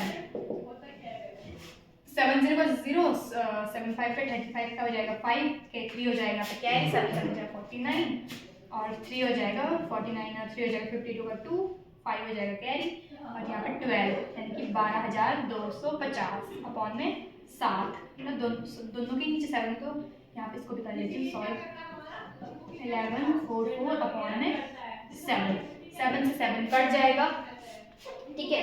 18 और 35 18 जो होता है 36 यानी कि यहाँ पे बचेगा हमारा कितना 17 प्लस का 17 बार, ठीक है। फिजिकल टू इसको भी फटाफट सॉल्व करते हैं। 1250 में से 12,250 में से 11,400 गया तो कितना बचेगा, यहाँ पे साइड में कर लेते हैं 1250 और 11,400 0 का 0 5 का 5 और 12 में से 4 गया तो 8 850 और y की वैल्यू निकालनी है तो 17 का डिवाइड करेंगे 50 और आपको पता होगा कि 17 5 होता है 85 और 0 का 0 यानी कि जो y की वैल्यू निकली है हमारी वो निकल गई हमारी 50 रुपीज़। y की वैल्यू निकल गई है। अब आप कितना फटाफट से स्क्रीनशॉट ले लो, फिर मैं इसको थोड़ा सा रफ करके एक पोर्शन यहाँ पे सीट की थोड़ा कमी है। ओके आपने ये स्क्रीनशॉट ले लिया होगा, मैं यहाँ पे इसको थोड़ा सा रफ कर रही हूँ, ठीक है। अब इस क्वेश्चन को ध्यान रखना है 3086 जो भी है कितना चाहिए बस इतना रफ करेंगे, इसको आप इसके नीचे कॉपी कर लेंगे। अब देखो हमने y की वैल्यू निकाल दी। अब हम यहाँ पे लिखेंगे put the value of y in equation third. जो हमने वो x के इक्वल लिया था ना तो उसके इक्वल यहाँ पे वैल्यू लेंगे, तो वो था हमारा x is equal to 3080 minus 6y upon में 7, y की जगह यहाँ पे रखनी है 50 मल्टीप्लाई 50, डायरेक्ट कर लेंगे यहाँ पे। तो x इज इक्वल टू आ जाएगा 3800, अब यहाँ पे हो जाएगा 300 अपॉन में 7, क्योंकि 5 6 जो होता है 30 और 50 यानी कि 56 जो होता है 300। फटाफट से इसको माइनस करेंगे तो ये हो जाएगा x is equal to 3500 upon 7, तो 7 5 जा 35 0 का 0 0 0 का 0 मतलब यहाँ पे ना। तो x की वैल्यू आ गई हमारे पास 500 रुपीज़। अब हमने जो जो माना था वो हम यहाँ पे आंसर में साइड पे लिख देती हूँ मैं कि क्या था, हाँ, cost of 1 bat is equal to 500 rupees and cost of 1 ball is equal to 50 rupees. या आप लिख लेना साइड में और ये हमारा आंसर हो जाएगा। बस थोड़ा सा इसमें कैलकुलेशन ज़्यादा थी, बाकी तो सारा सरल। तो आपके पास एक बैट का जो प्राइस है 500 निकल के आया है, एक बॉल का प्राइस 50 रुपये निकल के आया है। फटाफट से इसको स्क्रीनशॉट ले लो। उसके बाद फोर्थ पार्ट सॉल्व करेंगे इसका। उसके बाद क्वेश्चन नंबर 3 का जो फोर्थ पार्ट है बहुत बहुत ज़्यादा इंपॉर्टेंट है। ठीक है, मैं इसको सुनाती हूँ आपको पढ़ के। इसमें बोला गया है the taxi charge in a city consists of a fixed charge together with the charge for the distance covered. ठीक है, for a distance of 10 kilometer the charge paid is 105 and for a journey of 10 kilometer the charge paid is 155 rupees. What are the fixed charge and the charge per kilometer? How many does a person have to pay for traveling a distance for 25 kilometre? बहुत simple question है और important भी। इसमें क्या बोला गया है, suppose आप किसी क्या एक कोई शहर है जहाँ पे आप गाड़ी में बैठते हो ना, तो जो ड्राइवर है वो आपको गाड़ी में बैठने का एक स्पेशल चार्ज देता है, जो फिक्स चार्ज है वो हर किसी से लेता है वो। ठीक है, और इसके बाद उस जो फिक्स चार्ज है ना, उसके बाद आप कितना किलोमीटर चले हो, जितना किलोमीटर भी आप उस गाड़ी में ट्रैवल किए हो ना, तो वो उसके बाद किलोमीटर के हिसाब से ऐड होता रहता है। सपोज मैं आपको एग्जांपल देती हूँ, आप जहाँ के भी हो, आपको यहाँ से मतलब जहाँ पे भी आपका घर है और स्कूल की जो डिस्टेंस है वो सपोज करके 10 किलोमीटर है। ठीक है, आप हमेशा जैसे स्कूल जाते हो गाड़ी से, एंड जब आप 10 किलोमीटर ये आपका सपोज होम है आपका, ठीक है, और ये आपका सपोज स्कूल इस टाइप से मैं बना देती हूँ, ये स्कूल है, ये आपका घर है। ठीक है, और इसके बीच की जो डिस्टेंस है वो 10 किलोमीटर है। अब एक ड्राइवर है, ठीक है, वो आपको गाड़ी में बिठाता है, वो बोलता है कि मेरी गाड़ी में बैठने का जो फिक्स चार्ज है वो सपोज है 10 रुपये। ठीक है, ये फिक्स चार्ज है। एंड फिर वो बोलता है कि इसके बाद तुम जितने किलोमीटर गाड़ी में बैठ के चलोगे ना, 3 ऐड होता है, मतलब 3 उसके साथ ऐड हो जाएगा। सपोज करें तुम गाड़ी में बैठे 1 किलोमीटर चले तो तुमने नॉर्मल 10 रुपये दिए। अब 2 किलोमीटर तुम जा रहे हो, ठीक है, तो तब क्या होगा, 10 के साथ ऐड होगा सपोज 3 किलोमीटर पर मतलब 3 रुपये पर किलोमीटर का है। उसके बाद वो तुम 3 किलोमीटर गए, फिर 1 3 और ऐड हो जाएगा, इस टाइप से यहाँ पे ऐड होगा। तो उस ड्राइवर ने बोला कि फिक्स चार्ज कितना है, 10 है। तो 1 किलोमीटर जाते हैं तो फिक्स चार्ज 10 है, और 1 किलोमीटर का जो किराया है वो 3 रुपये है, तो उस टाइप से ऐड होता रहेगा। तो यहाँ पे हमें इस क्वेश्चन को कैसे सॉल्व करेंगे, एक हम यहाँ पे लेट करेंगे, हमें निकालना है फिक्स चार्ज कितना है और चार्ज पर किलोमीटर एरिया वो कितना है। तो यहाँ पे हम लेट करेंगे, लेट बी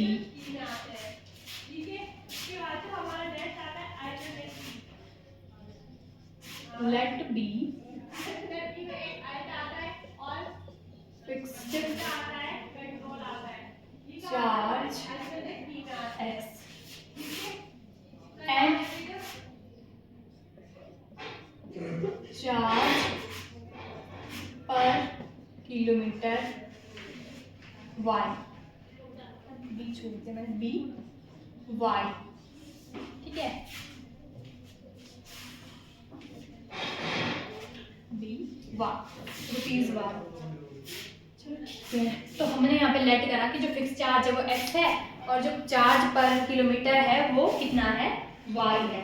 अब हमें यहाँ पे निकालना है कि फिक्स चार्ज और चार्ज पर किलोमीटर कितना है। तो सबसे पहले जो एक आदमी है ना, वो क्या करता है, 10 किलोमीटर चलता है, तो एक फिक्स चार्ज होगा, सपोज वो x रुपये हमने माना है, तो x को तो वो तो हर किसी को देना है, वो x का x रहेगा, प्लस 10 किलोमीटर गया, 10 का मल्टीप्लाई y के साथ करेंगे तो कितना रुपए दिया उसने उसको, ड्राइवर को 105 रुपये दिए।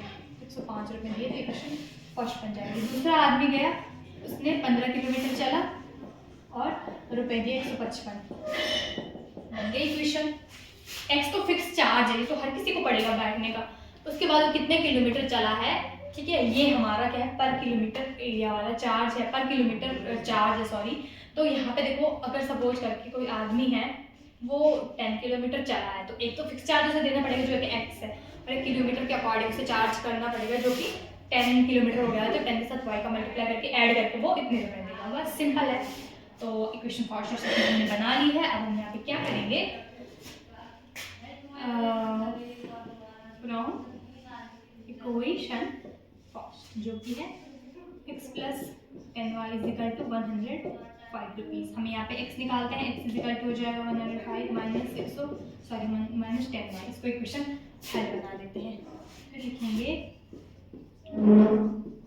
Put the value of x in equation second.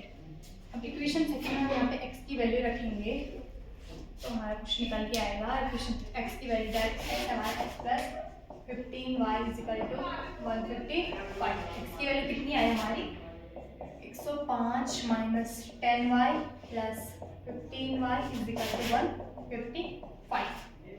ये जाएगा माइनस में और 10y में से 15 और 15 में से 10 है तो 5y बचेगा और 155 minus 105 5y is equal to 50 और y इज इक्वल टू आ जाएगा 50 बाई 5 5 10 का 50, तो y की वैल्यू आ जाएगी 10 रुपीज़। ठीक है, अब हम यहाँ पे लिखेंगे put the value of y in equation third. Equation third में y की वैल्यू रखेंगे तो x निकल जाएगा, तो x is equal to 105 minus 10 multiply 10, y की जगह में डायरेक्ट रख दिया है तो ये आ जाएगा 15 माइनस 100। x की वैल्यू कितनी आ गई है, 105 में से 100 गया तो 5, तो x की वैल्यू आ गई 5। तो x की वैल्यू भी आ गई, y की वैल्यू भी आ गई। अब यहाँ पे क्या बोला गया है, पहले यहाँ पे मैं लिख देती हूँ कि फिक्स चार्ज कितना है, फिक्स चार्ज 5 रुपीज़ एंड पर किलोमीटर चार्ज ₹10। ठीक है, अब कंडीशन, एक और कंडीशन इसमें दे रखी है कि एक आदमी ना 25 किलोमीटर चलता है इस गाड़ी में, तो उसको कितना पेमेंट करना पड़ेगा। सिंपल सी बात है, x प्लस 25y, x तो फिक्स है, 25 तक y का मल्टीप्लाई करेंगे तो वो उतना पेमेंट करेंगे। x की वैल्यू 5 तो 5 का 5 प्लस 25 मल्टीप्लाई में 10, क्योंकि y की वैल्यू 10 है तो 5 25 10 जो होता है 250 के साथ 5 ऐड कर दो 255 रुपीज़। तो 25 किलोमीटर चलने के रुपीज़ उसको 255 वहाँ पे पेमेंट करना पड़ेगा, तो वो 255 रुपये देगा 25 किलोमीटर चलने की। आंसर निकल गया और ये क्वेश्चन खत्म। सिंपल था ये बहुत ज़्यादा। ठीक है, बस आपको थोड़ा सा समझ दो, फटाफट इसको कॉपी कर लो, इसके बाद फिफ्थ पार्ट सॉल्व करेंगे हम। इसके बाद क्वेश्चन नंबर जो थर्ड का जो फिफ्थ पार्ट है वो भी इंपॉर्टेंट है और सरल भी है। इसमें बोला गया कि ए फ्रैक्शन बिकम 9/11। एक फ्रैक्शन हमें मिलता है 9/11 इफ जब 2 is added to both the numerator and the denominator. एक कोई हमारे पास फ्रैक्शन हमें मिलता है 9/11 जब हम क्या करते हैं, किसी के न्यूमरेटर और डिनोमिनेटर में 2 ऐड करते हैं। एंड नेक्स्ट बोला गया है if 3 is added to both the numerator and denominator it become 5/6। और अगर हम इसी फ्रैक्शन के साथ 3 न्यूमिनेटर में और 3 डिनोमिनेटर में ऐड करेंगे तो वो हमें मिलेगा फ्रैक्शन 5/11। फाइंड द फ्रैक्शन, हमें फ्रैक्शन फाइंड करना है। देखो कोई फ्रैक्शन है, हमने सपोज जो फ्रैक्शन पहले यहाँ पे लेट कर देते हैं, फिर आपको इजीली समझ आएगा। ठीक है, let the numerator be x and the denominator be y। ठीक है, सपोज हमारे पास कोई न्यूमरेटर x है, कोई डिनोमिनेटर y है, तो अगर हमारे पास कंडीशन है कि x प्लस y, अगर हम दोनों न्यूमरेटर में भी और डिनोमिनेटर में 2 को ऐड करते हैं तो हमें मिलता है 9/11। और नेक्स्ट कंडीशन, अगर हम x और y के साथ इस फ्रैक्शन के साथ 3 ऐड करते हैं ना तो हमें मिलता है आंसर 6/5। 5/6 रुको है, मैं देखती हूँ जरा। 5/6 था आई थिंक, हाँ 5/6। ओके 5/6।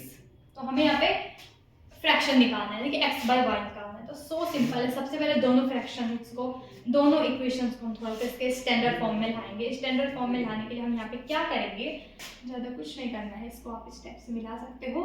क्रॉस मल्टीप्लाई करेंगे दोनों इक्वेशंस का, ठीक है। तो मैं दोनों इक्वेशंस का क्रॉस मल्टीप्लाई करती हूँ, इसका इसके आगे कर देती हूँ, इसका इसके आगे कर देती हूँ, फिर आपको समझ में आएगा, कंफ्यूज नहीं होंगे आप।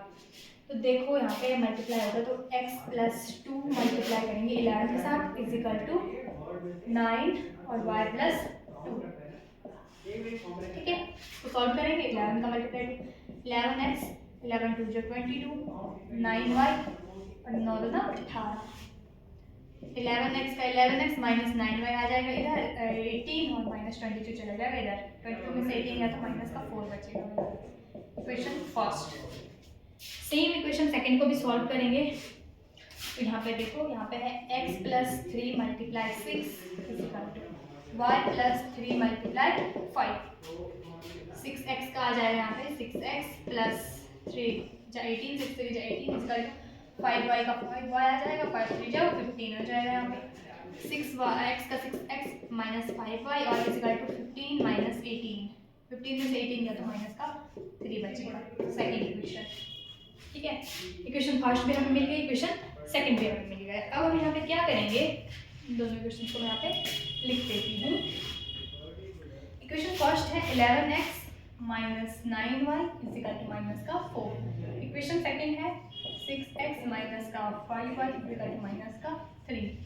Equation first, equation second. अब हम यहाँ पे लिखेंगे फ्रॉम इक्वेशन फर्स्ट, जो कि 11x minus 9y is equal to minus का 4।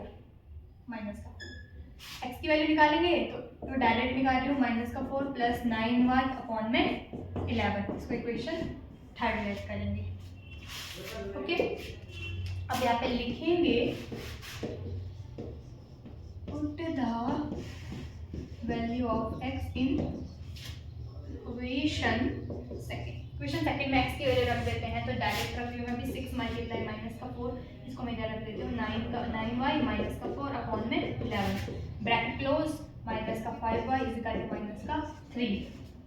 ये आपने फटाफट से कॉपी कर लिया होगा, इसको मैं रफ कर दी हूँ, ओके। इसको फटाफट से शॉर्ट ले लो, ठीक है, ले लिया होगा आपने। इसको मैं रफ कर लूँ यहाँ इतना बस, ठीक है। मैं इतनी स्पेस की ज़रूरत है अभी, आप इसके नीचे इसको उतारना, ठीक है। इसके बाद इसको कॉपी करना, ठीक है। तो ये हो गया खत्म। अब इस इक्वेशन को सॉल्व करेंगे, यानी कि 6 का मल्टीप्लाई अंदर करेंगे तो 6 का 54y अपॉन में 11 दिया तो 11 भी आएगा, और 6 4 का 24 अपॉन में 11 तो 11 और माइनस का 5y का 5y is equal to minus 3 का माइनस 3। जो वेरिएबल्स है उनको साथ में सॉल्व करो, जो नहीं है उनको साथ में सॉल्व करो। तो 54 का 54y अपॉन में 11 और माइनस का 5y इज इक्वल टू में माइनस का 3 प्लस का 24 अपॉन में 11 मल्टीप्लाई 11 मल्टीप्लाई 11, डिनोमिनेटर सेम करेंगे और मल्टीप्लाई 1 मल्टीप्लाई 1। 54 का 54y आएगा माइनस 11 का यहाँ पे 55 होता है, 55y अपॉन में 11 इज इक्वल टू 3 11 जो माइनस 33 प्लस 24 का 24 और अपॉन में 11 से हो जाएगा भाई 11 कैंसिल। एंड 54 में से 55 मतलब 55 में से 54 गया तो माइनस का y प्लस माइनस का माइनस सिंबल ग्रेटर का आता है, ग्रेटर 55 है। इसके बाद 33 और 24 को भी माइनस करेंगे तो माइनस प्लस का माइनस होता है, सिंबल ग्रेटर का आता है। तो 33 ग्रेटर तो माइनस का सिंबल आएगा, और 24 में से 33 मतलब 33 में से 24 गया तो बचता है 9, तो माइनस से माइनस कैंसिल, यानी कि y की वैल्यू आ रही है 9। इसके बाद यहाँ पर लिखेंगे put the value of y in equation third. जो वाली इक्वेशन इसमें y की वैल्यू रखेंगे तो हमें x मिल जाएगा, तो x is equal to minus 4 plus 9 multiply 9 और 11। x is equal to minus 4 9 9 जा 81 अपॉन में 11, 81 में से 4 गया तो बचता है हमारा 77 अपॉन में 11, 11 7 जा ये x भी आ जाएगा 7। आंसर हम यहाँ पे लिखेंगे न्यूमरेटर भी, यहाँ पे लिख देती हूँ मैं आंसर न्यूमरेटर बी कितना आया 7 और इक्वल टू और डिनोमिनेटर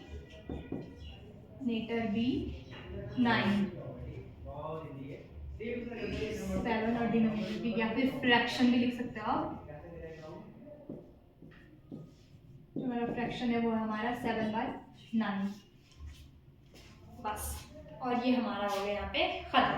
फटाफट से स्क्रीनशॉट ले लो, फिर हम लास्ट पार्ट सॉल्व करेंगे। इसके बाद इस चैप्टर के क्वेश्चन नंबर 3 का लास्ट पार्ट बचा है जो कि बहुत इंपॉर्टेंट है, इजी भी है। इसमें यहाँ पे बेटे और पापा की एज के बारे में हमें डिस्कस करना है। देखो यहाँ पे कंडीशन क्या दे रखी है, एक पापा है मतलब जिनका नाम जेकॉब यहाँ पे दे रखा है, उनके बेटे की एज और उनके एज के बारे में बोला गया है कि मैं क्वेश्चन पढ़ती हूँ फिर आपके पास तो हो ही जाएगी, ठीक है।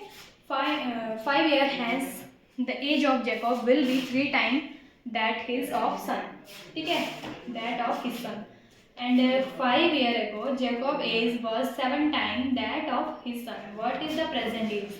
हमें यहाँ पे बोला गया है कि जो जैकब है उसकी जो एज है, ठीक है, और उसके बेटे की एज हमें निकालनी है। तो जो हमें निकालना होता है वही हमने लेट करा कि लेट, अच्छा यहाँ पे प्रेजेंट भी लिखना है, ये प्रेजेंट एज है बल्कि, ठीक है। Let the present age of Jacob be x and the present age of son be y. अगर जैकब की प्रेजेंट एज एक्स है और उसके बेटे की प्रेजेंट एज वाई है। अब हमें यहाँ पे दो कंडीशन दे रखी है कि 5 साल बाद और 5 साल पहले। 5 साल बाद यानी कि आने वाले टाइम में जो जैकब की एज है वो अपने बेटे के कितनी हो जाएगी, 3 टाइम हो जाएगी। और 5 साल पहले जेकब की एज अपने बेटे की 7 टाइम थी, उनकी प्रेजेंट एज निकालनी है। तो यहाँ पे हम 2 चार्ट बनाएंगे, एक पे लिखेंगे आफ्टर 5 years एंड यहाँ पे लिखेंगे बिफोर 5 years, आफ्टर 5 years और बिफोर 5 years, ठीक है। ठीक है, अब यहाँ पे हमें कंडीशन क्या देगी। अब देखो यहाँ पे आफ्टर 5 years मतलब आने वाले 5 साल बाद क्या हो जाएगा। अगर उनकी प्रेजेंट एज एक्स है तो 5 साल बाद 5 और उसमें ऐड हो जाएगा ना। जैसे सपोज आपकी प्रेजेंट एज अभी 10 है तो 5 साल बाद 15 हो जाएगी। वैसे ही अगर हम यहाँ पे जैकब की एज की बात करें तो एक्स के साथ अगर 5 ऐड करें तो आफ्टर 5 साल बाद उसकी एज इतनी हो जाएगी।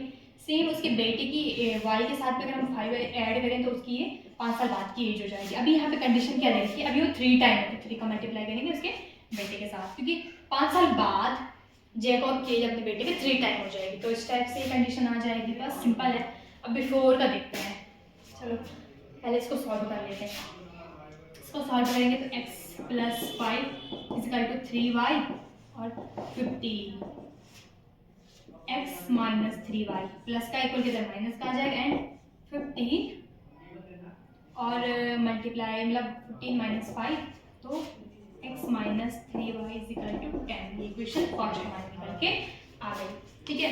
इक्वेशन फर्स्ट निकल गया। अगर अब हमें बिफोर का निकालना है तो बिफोर 5 साल यानी 5 साल पहले, तो x में से अगर हम 5 माइनस कर दें तो वो उसके पापा की एज आ जाएगी, जैकब की एज आ जाएगी। यानी कि 5 साल पहले आपकी एज कितनी थी, 5 साल कम थी आपकी प्रेजेंट एज से। सिंपल सी बात है, अगर आप अभी 10 साल के हो तो 5 साल पहले 5 साल के थे होंगे, इसी टाइप से, ठीक है। इसके बाद सेम y में से 5 ऐड कम करेंगे एंड 7 टाइम बोला गया है कि 5 साल पहले जैकब की एज अपने बेटे से 7 टाइम। तो ये आ गई यहाँ पे कंडीशन। अब इसको फटाफट से सॉल्व करते हैं। तो x - 5 equal to 7y and 7 5 से 35, x - 7y - 35 plus 5, x - 7y equal to minus का 30, इक्वेशन सेकंड। इतना करने के बाद अब यहाँ पे हम क्या लिखेंगे, पहले इक्वेशन को लेते हैं from equation first. Equation first कितनी है, x - 3y equal to 10। x की वैल्यू निकालेंगे तो 10 प्लस हो जाएगा 3y। इसको इक्वेशन थर्ड बना सकते हो आप, ठीक है। तो लिखेंगे यहाँ पे put the value of x in equation second. Equation second में डायरेक्ट रख ली मैं x की value 10 plus 3y minus 7y equal to minus का 30।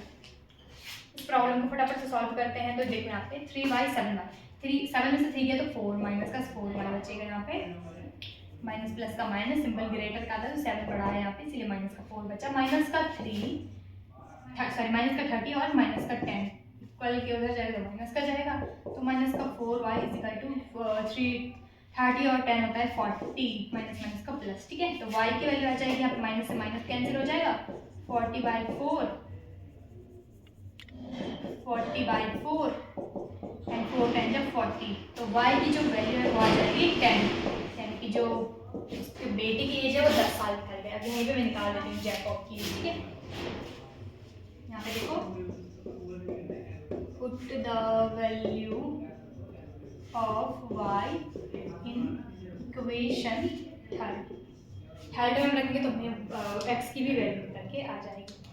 तो थर्ड इक्वेशन कहाँ है हमारी, वो रही x equal to 10 plus 3y की वैल्यू 10 है तो ये हो जाएगा x इक्वल टू 10 प्लस 30 और 10 हो जाएगा 40, तो x इक्वल टू आ जाएगा 40। अब यहाँ पे आंसर मैं लिख देती हूँ, the present age of Jacob, direct लिख रही हूँ यहाँ पे कि एज ऑफ जैकब कितनी है 40 ईयर। ठीक है, एंड हिज सन की एज है 10 ईयर, और आंसर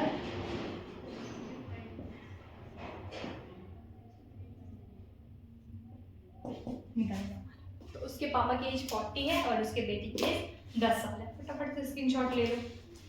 आई होप आपको आज की वीडियो पसंद आई होगी। अगर वीडियो पसंद आई है तो वीडियो को लाइक, चैनल को सब्सक्राइब करें और अपने दोस्तों में ज़्यादा से ज़्यादा शेयर करें। जल्दी मिलेंगे नेक्स्ट टॉपिक के साथ।